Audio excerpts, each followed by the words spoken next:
everyone. It is Dipen Barua, Great University of Hong Kong. It is a great honor for me to be here to present in this online conference, Buddhist Voices in the Climate Crisis. Let me express my sincere gratitude to the Buddhistdoor Global, Sumeru Books, and the Woodenfish Foundation for inviting me for this presentation. The title of my presentation is Green Buddhism, a Buddhist approach to global environmental and ecological balance. The content of my presentation is Duamis tribes' strong connection to the earth, United Nations efforts to protect the environment, the concept of ecology, eco-Buddhism or Buddhist ecology, the eco-monks, dependent querising and modern ecological concepts, Emperor Asuka's ecological ethics, ecological imbalance in modern era, and concluding remarks. Let me begin my presentation with a letter. Actually, this letter is issued by the Duas tribes leader, who did have a very strong connection to the earth. In 1855, sent a letter to Franklin Pierce, President of the United States, who wanted to purchase the Duamis lands in the northeast of the US, which are now in Washington State. The letter was sent to President Pierce in response to his proposal. Some excerpts from the letter are mentioned here. These quotations, or these three excerpts from the letter. It says, every part of the earth is sacred to my people.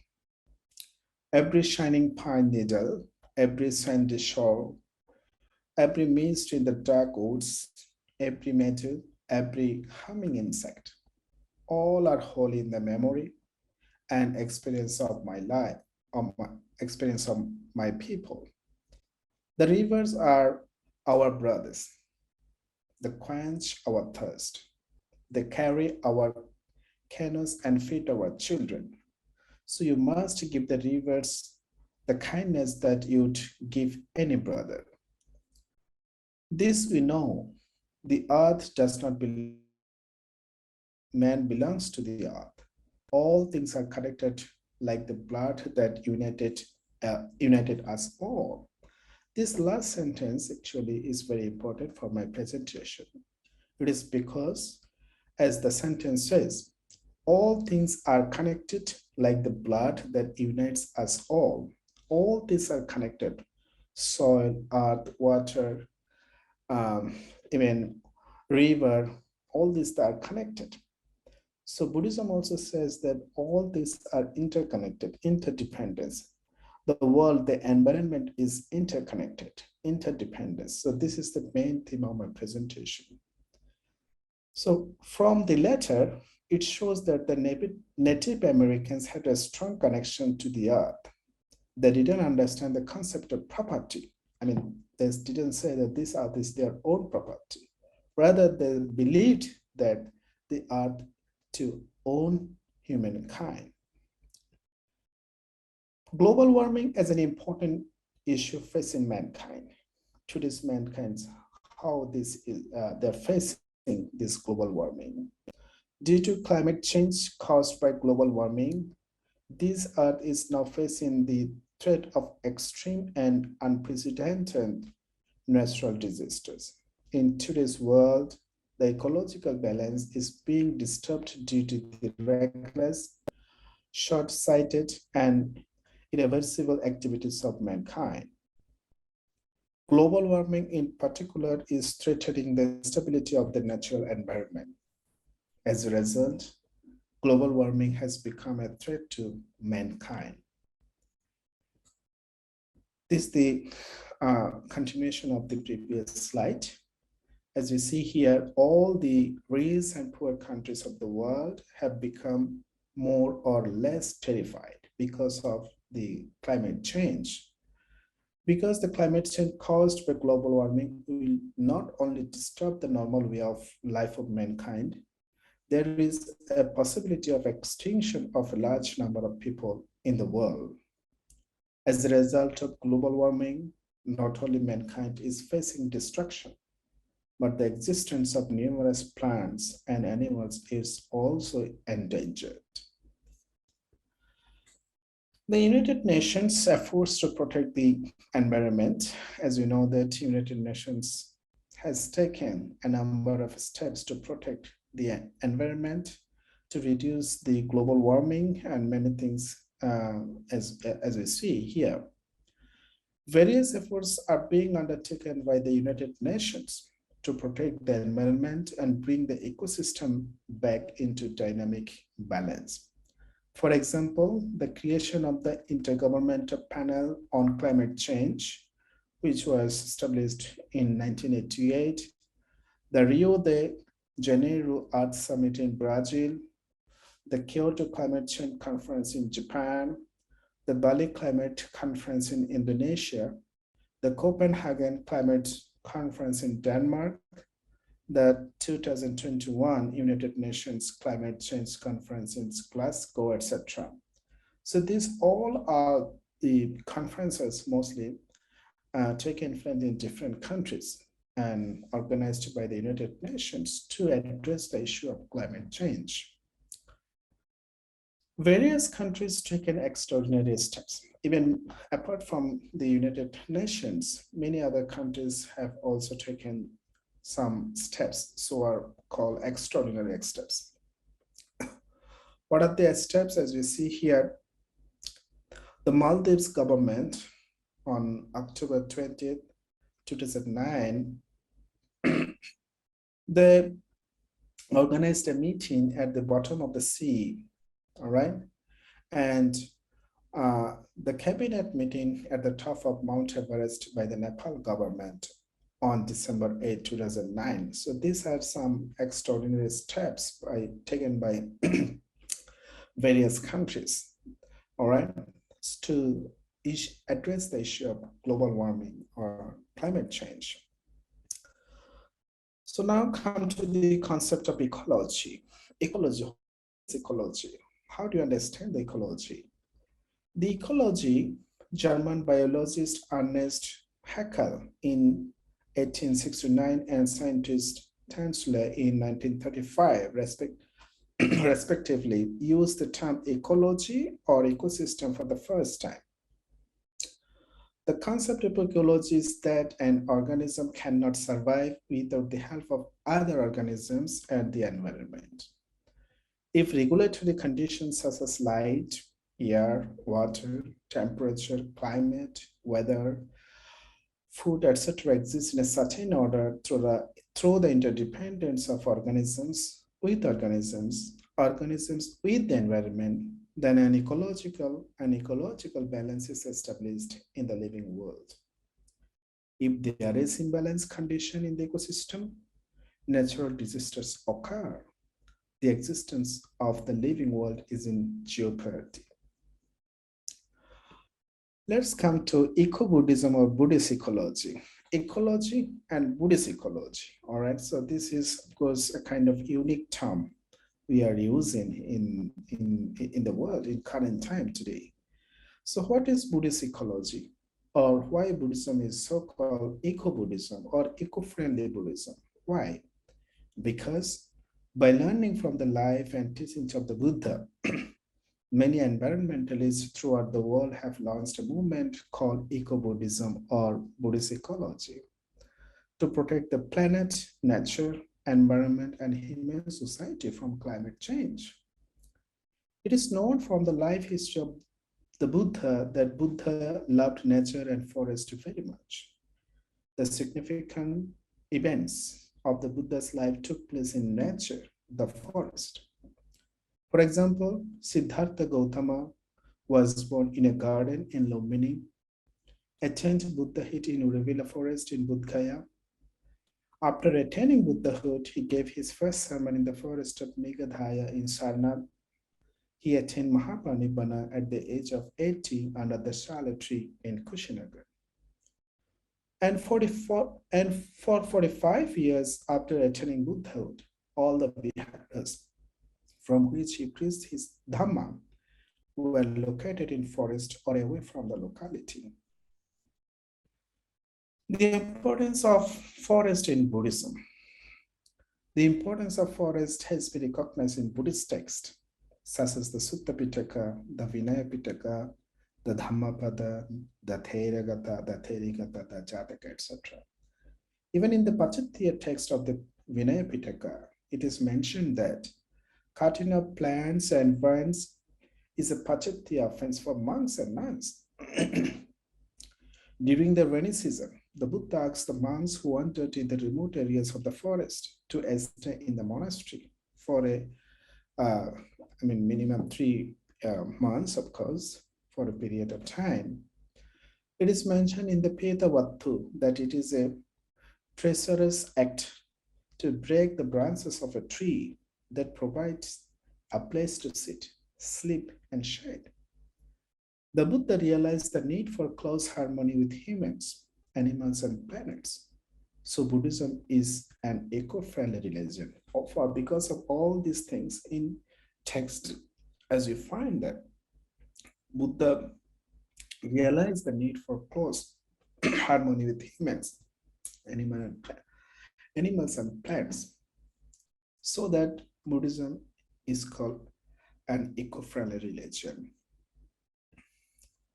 Deforestation is a major threat. Deforestation, particularly I will talk about this forestation in some Buddhist countries, in Thailand and Cambodia.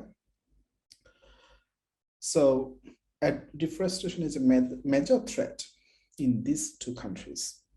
According to a World Bank report, 73% of Cambodia was covered by forest in 1990. But by 2010, that had fallen to 57%. Decades of illegal logging has had an adverse effect on local economics, food security, and biodiversity. However, a group of Buddhist monks and activists in Thailand and Cambodia are working together to protect threatened forest, integrating Buddhist principles with environmental awareness, providing consultation to government officials about environmental issues, and implementing sustainability projects. They are also involved in tree ordination, which over the first few years has gained media attention around the world for its innovative and inspiring messages about the sanctity of the natural world.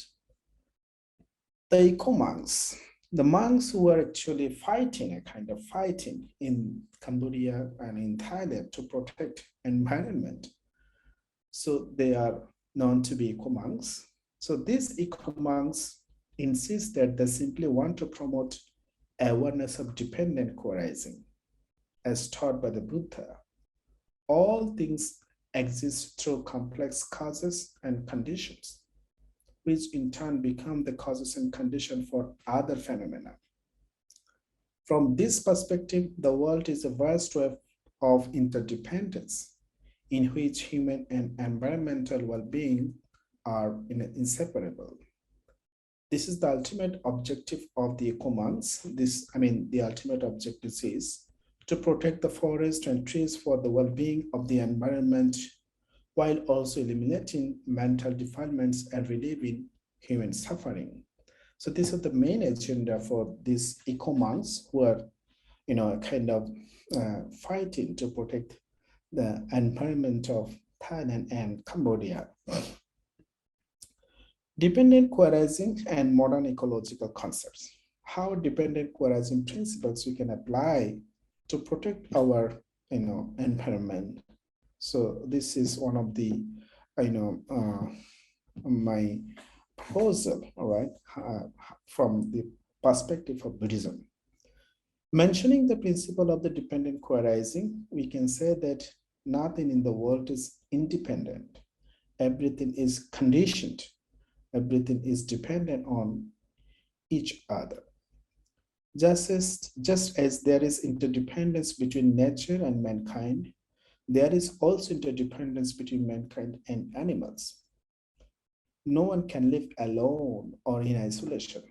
Balanced progress is not possible, excluding anyone or anything. That is, mankind, animals, planet, soil, light, air, water, etc. are dependent on each other. In the dependent querising, we see reflections of modern ecological concepts. Therefore, Buddhism is called eco-Buddhism by many environmentalists. Now, let's come to Emperor Asoka's ecological ethics. I'll read two major rock edicts, sorry, that issued or laid down by Emperor Asoka. Emperor Asoka understood the ecological ethics of Buddhism, so he laid emphasis on environment conservation in his major rock edicts. For example, I'll read these two rock edicts, number 1 and number 2. As the rock edict says, here no living being must be killed and sacrificed. Formerly in the kitchen of King Devanama Priyadarsin, many hundred thousands of animals were killed daily for the sake of curry. But now, when this script on morality is caused to be written, then only 3 animals are being killed daily, 2 peacocks and 1 deer. But even these deer not regularly. But even these 3 animals means these 2 peacocks and 1 deer, shall not be killed in future. The second rock edict says, everywhere 2 kinds of medical men were established by King Devanama Priyadarsin. Medical treatment for man, medical treatment for cattle. Whatever there were no herbs beneficial to man and beneficial to cattle, everywhere they were caused to be imported and to be planted.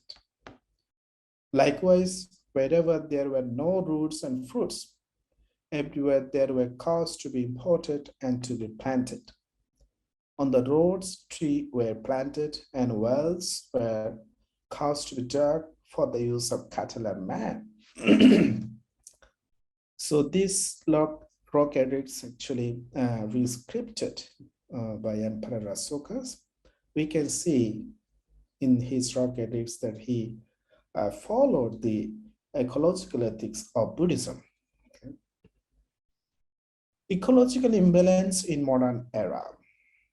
Environmental pollution is occurring due to rapid industrialization in the modern era, due to excessive greed, excessive profit, and excessive consumption, and ecological imbalance is occurring. If the mind is not free from greed, hatred, and delusion, these greed, hatred, and delusion are called poisons or fire. In Buddhist text, they are defilements, of course, and these 3 things actually pollute our mind. So whose mind is full of greed, hatred, and delusion? Many countries will not reduce carbon dioxide emissions due to personal interest and national interest. And environmental pollution will continue. As a result, no lasting solution can be found. So because of that, though we are, United Nations are undertaking many steps to stop the global warming or environmental pollution. But of course, because of our greedy mind, greedy mentality all over the world, so is no lasting solution we can find, right? So because of that, I conclude my presentation with these concluding remarks. What are the concluding remarks? Mainly 3 things. Number 1, today's environmentalist can follow the Buddha's life. teachings and teachings to lead a movement against environmental pollution, as followed by Emperor Asoka. Emperor Asoka means we can see these two rock edicts here, particularly the second rock edicts. He has given full freedom or a kind of care to human beings and other animals as well. And he even planted trees everywhere where trees were not available. So we can follow this method to protect our environment. They can be inspired by Buddha's teachings of life and let life. They can be means those environmentalists who are working for climate change or global warming or to protect environment. They can be inspired by Buddha's teaching of live and let live. Live and let live means for the sake of owns one, living, and also you have to give chance to others to live, right? And dedicate themselves to building a green world, so-called green world, to protect the ecological balance of the world. Number 3, in the light of green Buddhism, they can accept the creation of a habitable green earth for future generations as one's environmental responsibility. This is our responsibility to protect our environment, individual's responsibility, all right? So we can inspire from the Buddha's life, his teachings, and his teaching that lead to, the issue of environmental things, right? So we can inspire from Buddha's life and Buddha's teaching. Finally, I conclude my presentation with a statement by His Holiness Dalai Lama. His statement is on natural environment. He says, I believe that not only should we keep our relationship with our fellow human beings very gentle and non-violent, but it is also very important to extend that kind of attitude to the natural environment. So this is the statement given by His Holiness Dalai Lama. So we can also see people who are working for the betterment of the world. These people are also, encouraging people to protect our natural world. So with this, I conclude my presentation. Thank you very much for your kind attention. And yeah, thanks to everyone.